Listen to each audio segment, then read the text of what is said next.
This is the X-Zone Broadcast Network, broadcasting worldwide on broadcast affiliates and satellite program providers, including CNN Broadcast Network, Sirius Satellite Network, Star Media, Good News Radio Network, Angel Broadcast Network, Wiki Broadcast Network, and WPBN TV. For more information on the X-Zone Broadcast Network, visit us at www.xzbn.net.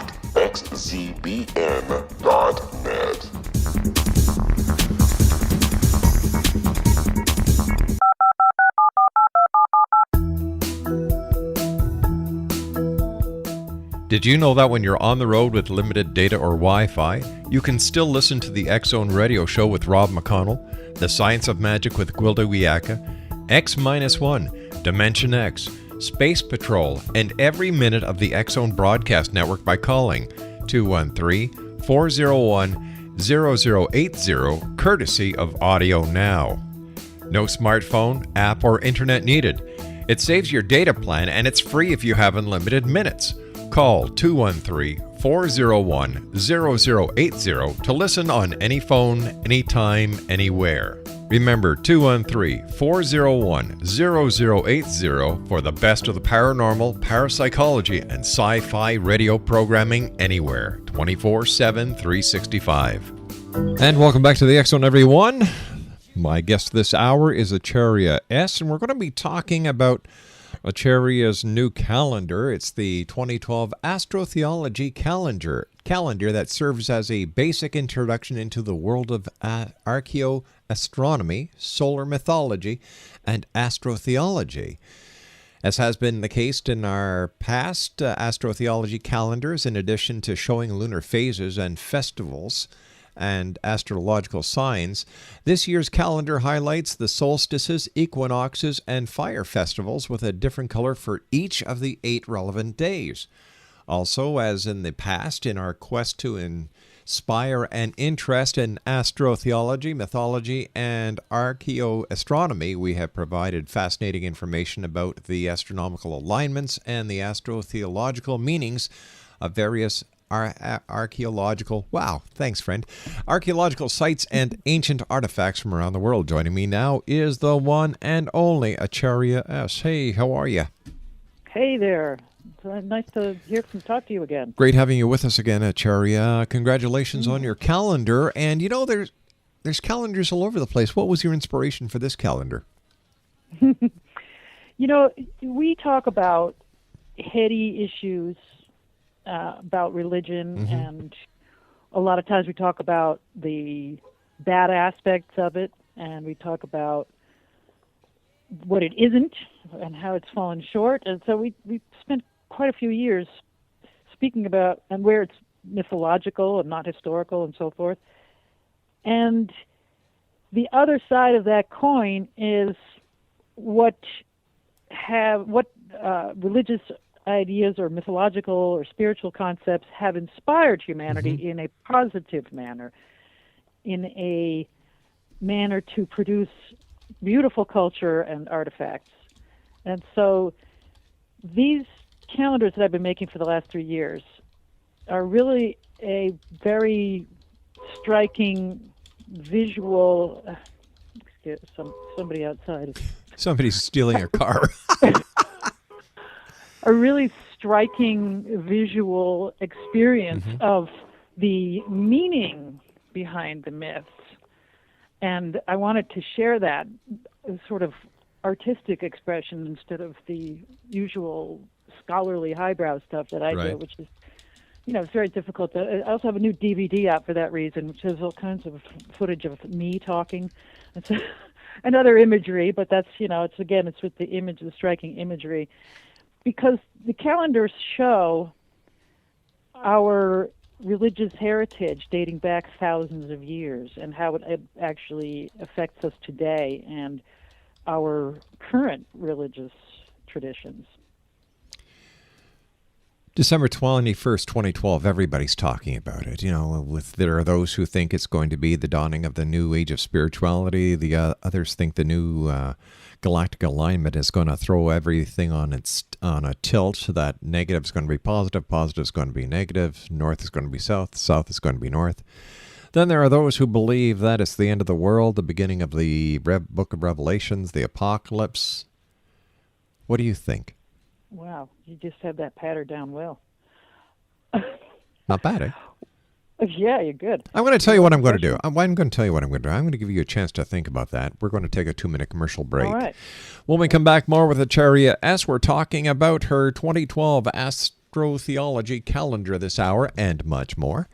Her website is www.truthbeknown.com. And Acharya S. and I return on the other side of this 2-minute commercial break as the X Zone continues. We're right here live and around the world from our studios in Hamilton, Ontario, Canada. Don't go away.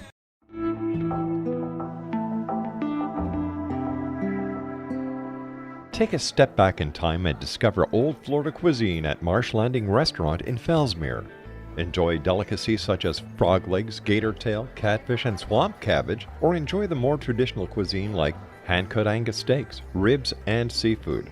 Join us for breakfast with a southern flair featuring sweet potato pancakes, biscuits and gravy, and much more. Planning a party? Marsh Landing's private dining room can accommodate groups from 8 to 80 people. While you're visiting, enjoy the historic pictures, artifacts, and stories that line the walls. Marsh Landing is truly a unique experience. Marsh Landing Restaurant, 44 North Broadway in historic Fellsmere, or visit marshlandingrestaurant.com. Marsh Landing, old Florida cuisine at its best.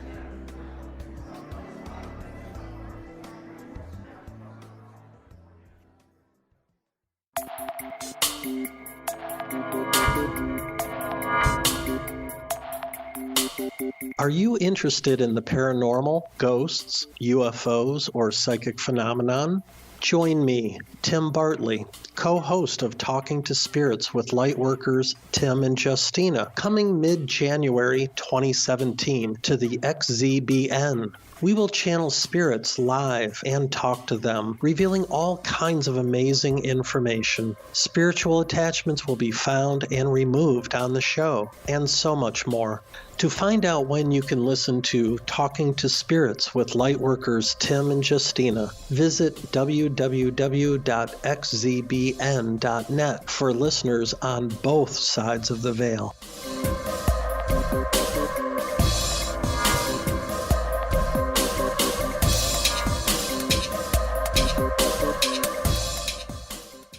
Acharya S. is our special guest. We're talking about her 2012 Astrotheology Calendar. And before we went to the commercial break, I asked you a very simple question all about December the 21st, 2012. So tell me, what does Acharya S. think is going to happen on that marked day? Well, it's going to be world-ending global cataclysm. Isn't that what everybody wants to hear? Well, yeah, you've got everybody clapping, but now tell the truth.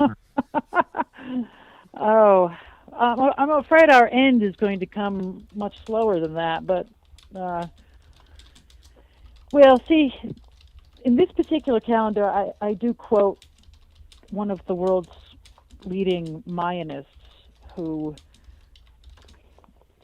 has been dunned with that question for years now. Obviously, is a professor who has essentially refuted it. He said there's really no text that says what the sensationalist movie studios and all the rest, the New Age or kind of end of the world trumpeters are proclaiming. It'd be something like the year 2000, which I think we also were talking on the radio back then with Y2K, but it's been that long. Yeah. But no worries made in that regard. The calendar has a particular cycle that ends. I'm not an expert on the Maya calendar, which is extremely complicated. But what that date really, and even the December 21st date is sort of contrived. I believe it's traceable to the 80s, maybe with Jose Arguelles or something. I know it's apparently a really fairly modern date as far as the actual day goes. Mm-hmm. But the year is really just the end of a cycle, and The Maya clearly expected things to change at ends of cycles. They had this very, very complicated system whereby their mythology essentially would change at that point. And whether or not we choose to take, and by mythology I mean what they thought was religion. They took this very seriously. And it inspired them to do certain things. So cycles definitely have an effect on us in that they inspire us to do things or act in a certain way or set up our culture in a particular manner. But that it's not something that you can actually read into and say we're going to have earthquakes and pole shifts and tsunamis and so forth and so on that day. In fact, I'm supposed to be at the site of Chichen Itza in the Yucatan on that day, giving a talk. What's your talk on? Well, my talk would be how a new future, 2012, right. a new beginning is what it would be. Because I would tie it into something like I've got going on with the calendars that I've created, which I was describing. These visual, very beautiful imagery that I've included in here, and I have text describing the artifacts, either artifacts or sites or celestial phenomena like nebula, and what humans have done with these archaeologically or astronomically aligned sites, the sacred sites, citing them on the movements of the planets and the stars and the sun, the moon, and so forth. And this expression of really it's science, astronomical science, dating back thousands of years. It reveals such a deep and profound human spirit. It's very inspiring. It's the kind of thing that we want to hear. That's the flip side of end of the world talk. What has humanity created? I love looking at this stuff. I'm talking about ancient artifacts. These sites, not even necessarily that old, that are very extraordinarily creative, very artistic, very beautifully set, and sometimes like Machu Picchu on the side of a mountain, just incredibly dramatic. These wonderful human accomplishments. I like to point to those as well as pointing out the folly of humanity so that it can be changed. So what I would try to tell people, first of all, the good news is that with all this global communication we've got going on, right, we're finding correspondences everywhere. We've got lots of differences to iron out, but we're finding correspondences everywhere. And there actually are correspondences in religions. There are some very profound differences between religions, and I've talked about them repeatedly for a long time. But I like to focus on I also talk about the comparisons because that's part of comparative religion. That's actually what gets me in trouble the most. Because I would say something like, the religions that were followed in Mesoamerica had some incredibly striking similarities to old world religions, especially Judaism and Christianity. And so when the Europeans started coming over here after Columbus, and there was this onslaught, then they just started discovering all of these similarities between their religions and Christianity and Judaism. And they were so completely freaked out by it. So instead of trying to figure out why they had the similarities, or they did come up with some excuses, like either Jesus teleported himself here from the Middle East, or St. Thomas flew on the back of an eagle to land in Central America. And I'm not kidding. These are the things that they came up with to explain these correspondences. Yeah. So, we know for a fact history has lied. We know that science lies. We know that everything that we're told is wrong. So, what is the truth about archaeology? What is the truth about the past as we can prove, Acharya? We know that Columbus didn't discover the Americas. We know the Vikings and the Irish were here way before him. We know that the Egyptians were trading with North America. So what do we do to change all this? Well, this is a part of what I'm doing now with this kind of work, of dealing with what we do know. For example, right now I'm looking at these incredibly beautiful sites. For example, I've got the Angkor Wat in Cambodia in this year's calendar. I've got Persepolis in Iran. And I try to take a sampling from all over the world to show these commonalities, and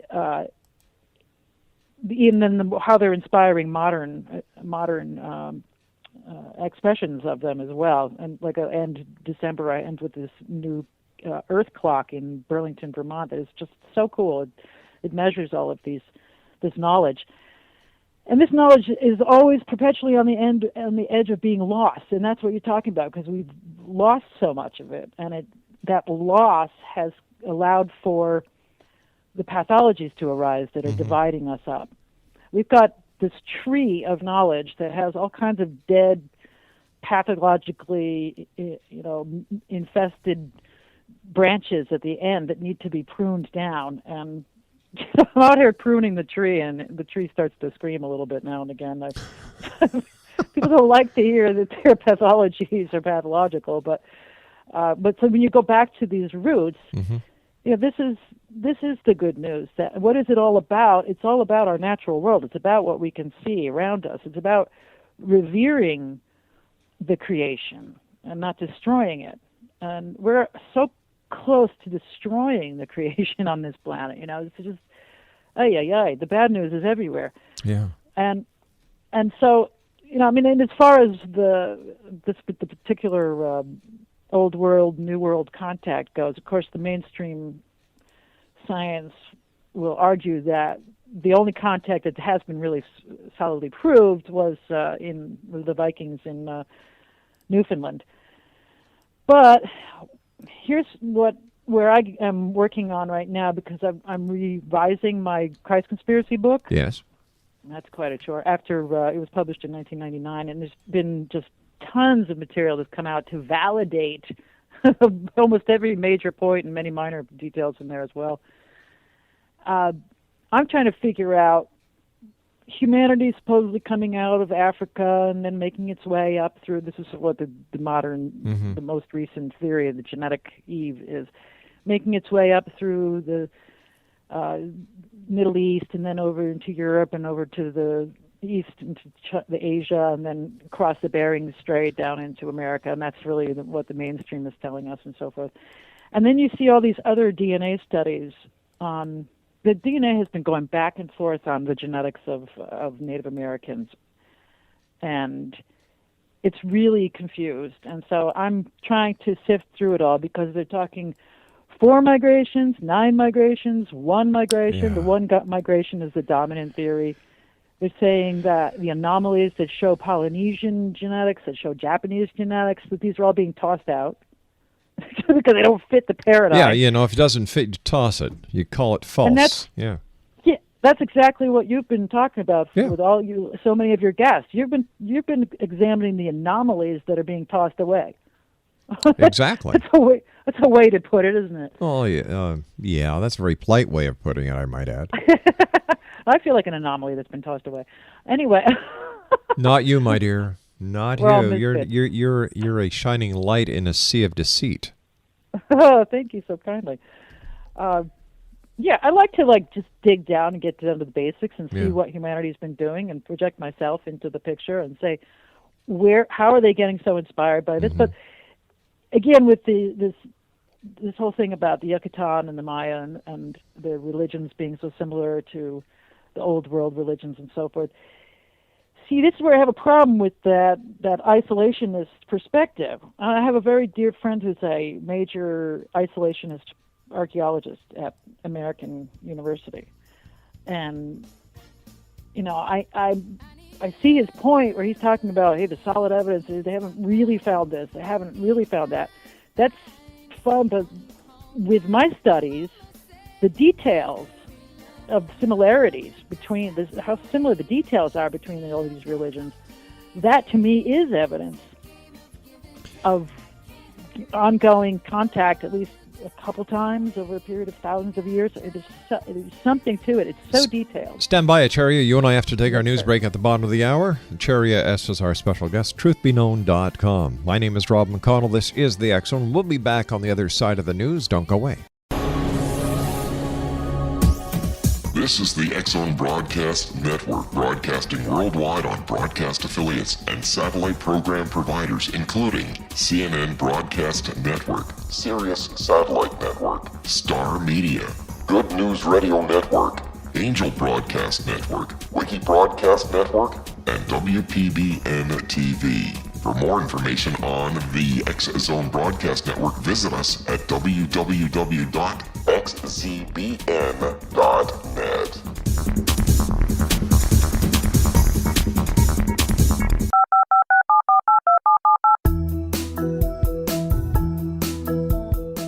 Did you know that when you're on the road with limited data or Wi-Fi, you can still listen to the X-Zone Radio Show with Rob McConnell, The Science of Magic with Gwilda Wiyaka, X-1, Dimension X, Space Patrol, and every minute of the X-Zone Broadcast Network by calling 213-401-0080, courtesy of Audio Now.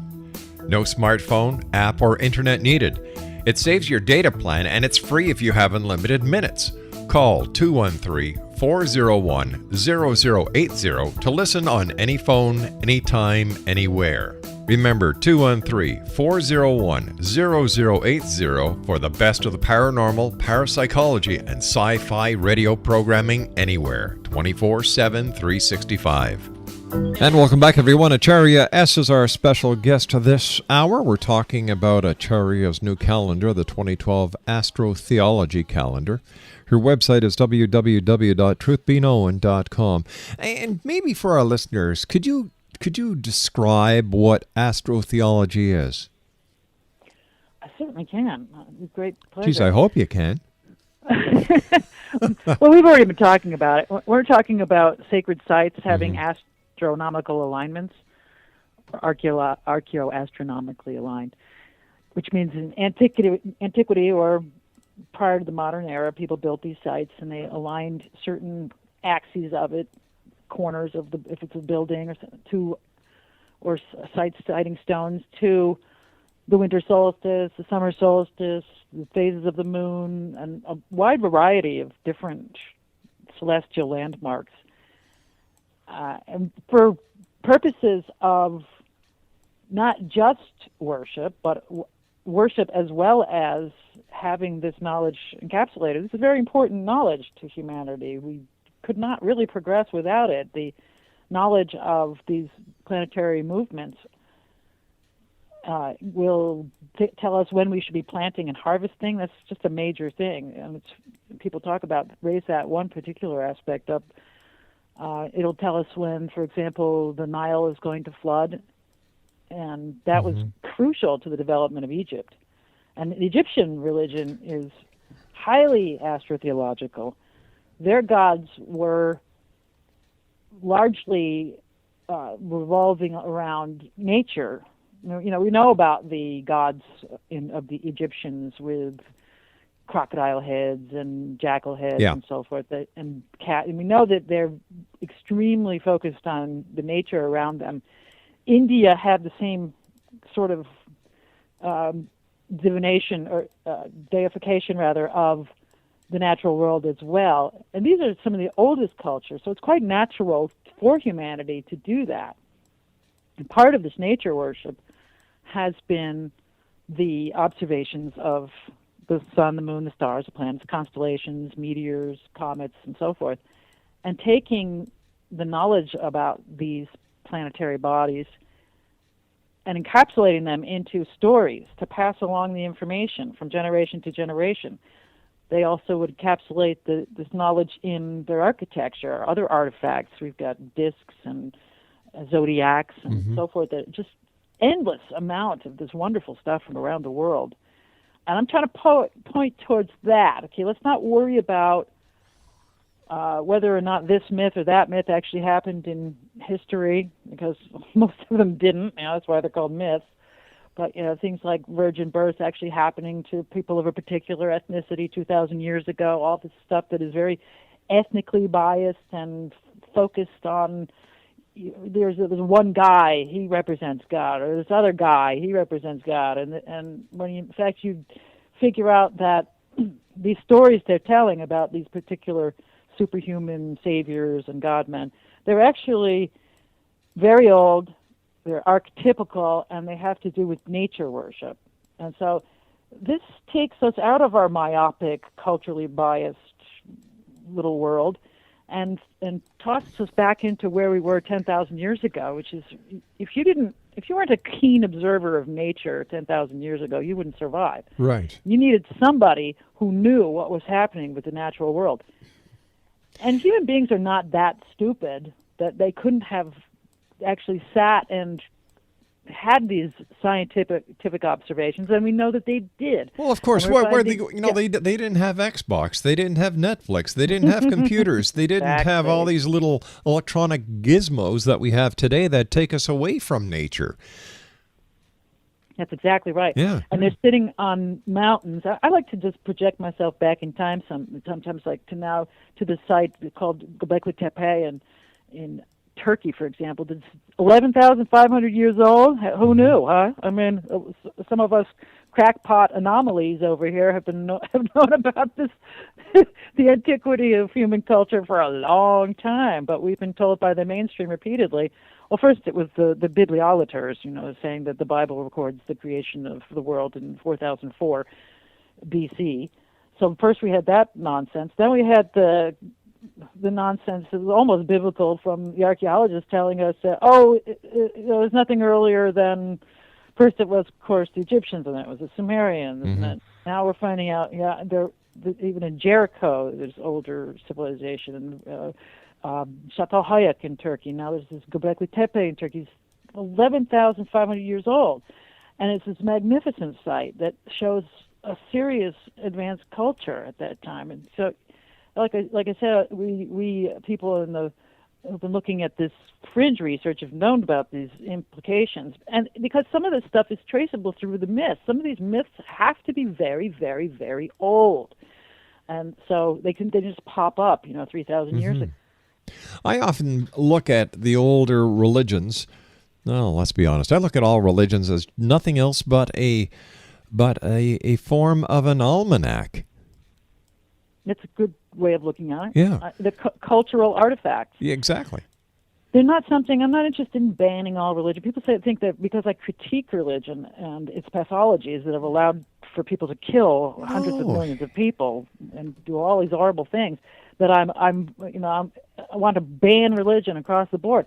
And I'm saying, no, look at what religion has inspired. That's right. Now, granted, if you look at, and I'm not saying to believe in it, because if you look at something like, for example, the Mayan culture, the Mesoamericans, they were pretty brutal. They sure were. So they're creating these magnificent edifices, and yet then they're cutting people's hearts out and throwing their bodies down the sides of these buildings. So, and we also have to remember, Acharya, and please correct me if I'm wrong, that these books, these theological philosophical books were written by people who did not have a grasp on what we know today.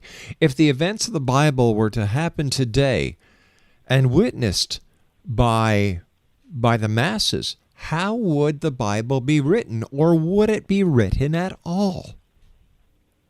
Yeah, that's a great question. That's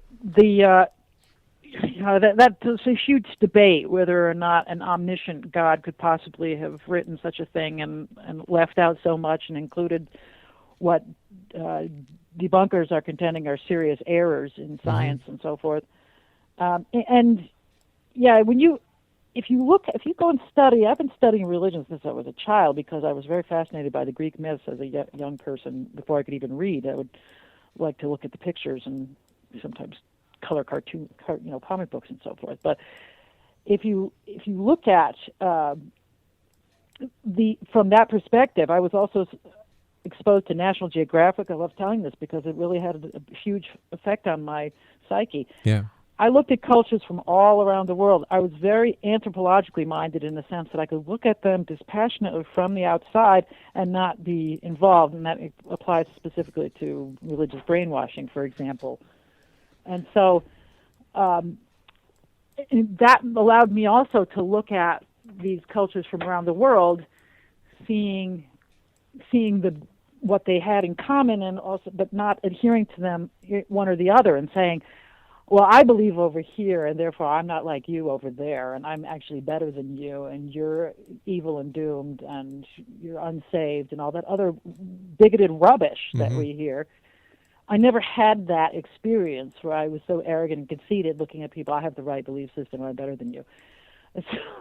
And so I was able to look at these different cultures without a judgment as to their morality and see what they had created. For example, the Greek culture, which I spent a lot of time studying. I lived in Greece, speak the language, read the language on a regular basis, absolutely love it. And I could look at the Parthenon and the Acropolis in Greece, and with great wonder, just amazed, and not thinking, oh, these people were heathens and they weren't Christians like me, and I didn't have any of that judgment. And so when I would go visit these sites in Greece, talk about a high. I would just be ecstatic. I was like, this is so exciting. These are the things, the reasons, the raison d'être, my moment to be alive. I live for these moments. And so that kind of mentality, if we could develop that mentality and not saying we have the only truth and now we're going to go around and destroy all the sacred sites on the planet and our own past, which has been happening abundantly. Here I'm trying to show people with these calendars that look at these sites, look at these artifacts. They're amazing what humanity has created. Look at the commonalities between cultures here. It can't get any better than that. I give descriptions, and also the science that they are recording is so important to emphasize. We've got, for example, speaking of the Mesoamerican situation, in the August picture, I have the Pyramid of the Sun in my 2012 calendar. The Pyramid of the Sun and the Avenue of the Dead in Teotihuacan, Mexico.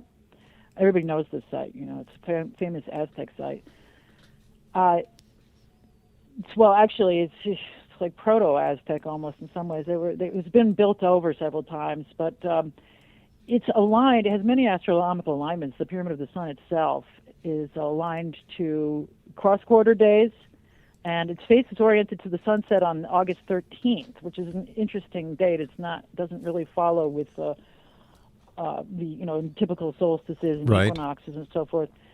And so now we look at why is there a difference like that? Why do the Maya live not so far from the equator, and so the solstices weren't all that important to them.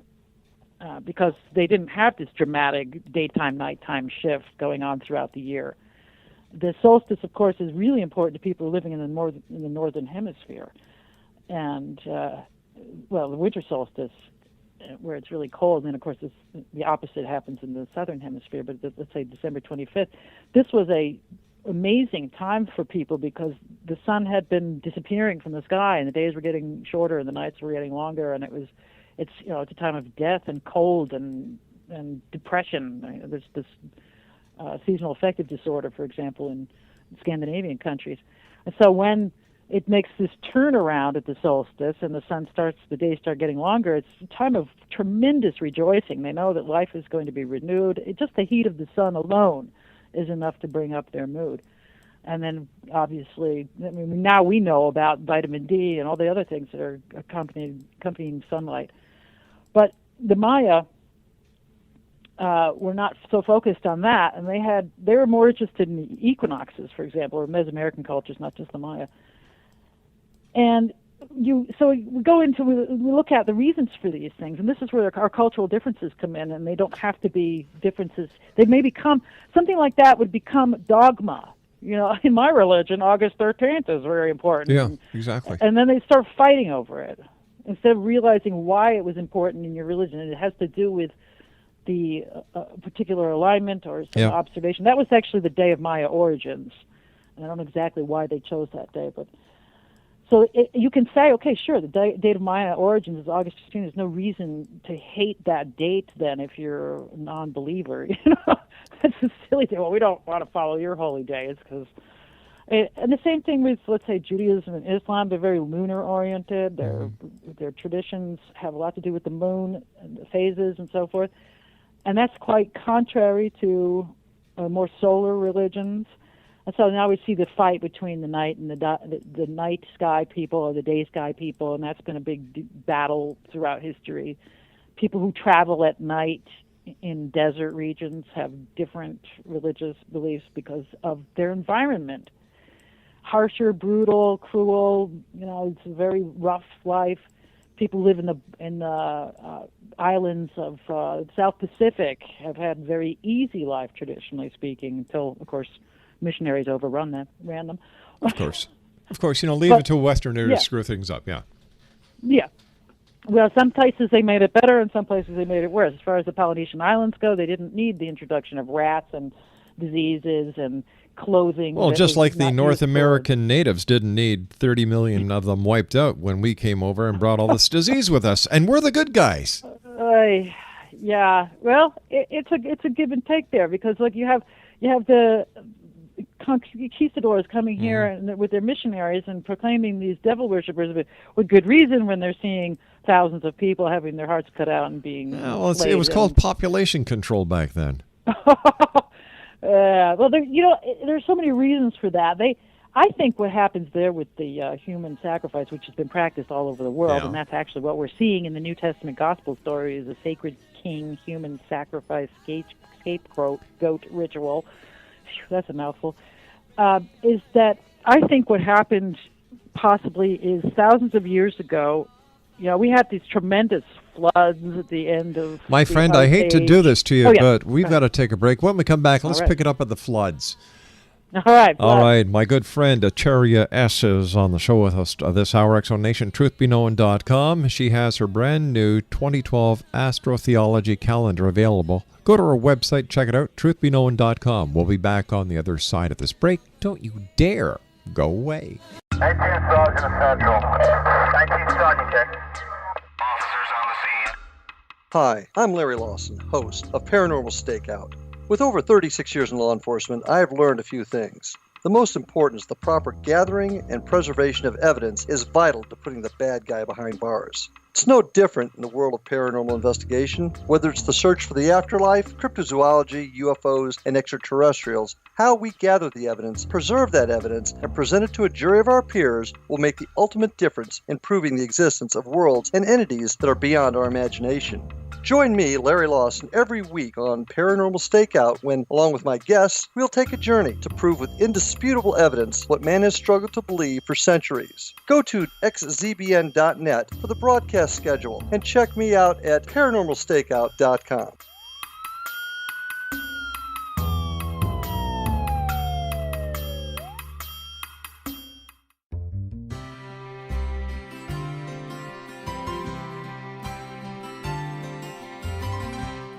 True healing must address 4 levels: physical, emotional, mental, and spiritual, for us to live joyful and productive lives.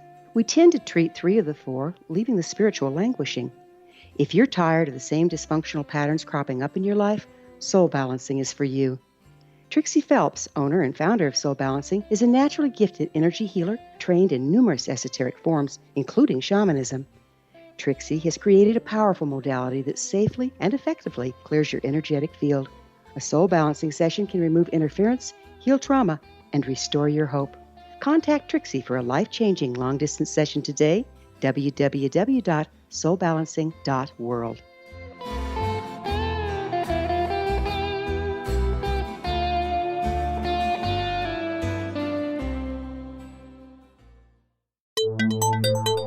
You're listening to the X Zone Broadcast Network, www.xzbn.net. My good friend Acharya S, we've been talking about her 2012 Astrotheology Calendar. Her website is www.truthbeknown.com.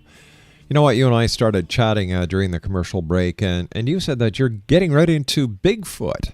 Tell us a little bit. Why do you think Bigfoot is real? You troublemaker. No, what I'm saying, I'm watching these shows that are on like National Geographic and Discovery and History Channel, and I find the subject fascinating, and I find I'm so glad there's serious, hardcore scientists looking at it. I love these subjects. These are fun. They're, regardless of whether or not we believe in them, I think that I'm interested in exploring everything that humanity has been able to perceive. Especially when we haven't fully explored our own planet, or what is it? We've explored less than 10% of the oceans? Oh, yeah. Well, My the oceans heavens. are full of incredible things. But we still have, even after all the clear cutting and destruction of the planet, we still have these massive forests there. You don't want to get lost in them. So we're not sure everything's what's going on in there, and then there's still hundreds of species. Granted, most of them are very small, being, discovered every day. But so there's our natural world that fascinates me, and then there's the man-made world that's fascinating me, and this is what I represent. Astrotheology represents both. It's the best of both. One quick question for you. We've got about 2 minutes left. Yeah. Who was Jesus Christ? Oh gosh. Well, my research shows these commonalities that when you take characteristics of this gospel story, the commonalities resolve back to, again, astrotheology, nature worship. And we're looking at a solar hero there. We're looking at a typical sun, God-man, solar archetype that we find in the Americas as well, which is something I also discussed briefly in this particular calendar. I talk about Kukulkan and Quetzalcoatl, or Maya and Aztec names for a similar solar figure, and it just happens to have much in common with the Christ figure. And so when I see those things, and you can trace them all over the world, Mithraism and Egyptian religion, Indian religion, all these commonalities. And then they seem to go back even further and further. I keep tracing them back tens of thousands of years, and they start to show themselves, reveal themselves to us as observations of the natural world. And this is a unifying thing too. This is what I'm trying to have people appreciate: the unity of our religious concepts dating back thousands of years. And where we had left off before, this story in the gospel story of the sacred king being ritually sacrificed. It's pre-Christian. In fact, I think Christianity was an effort to end that practice, which was going on all over the place.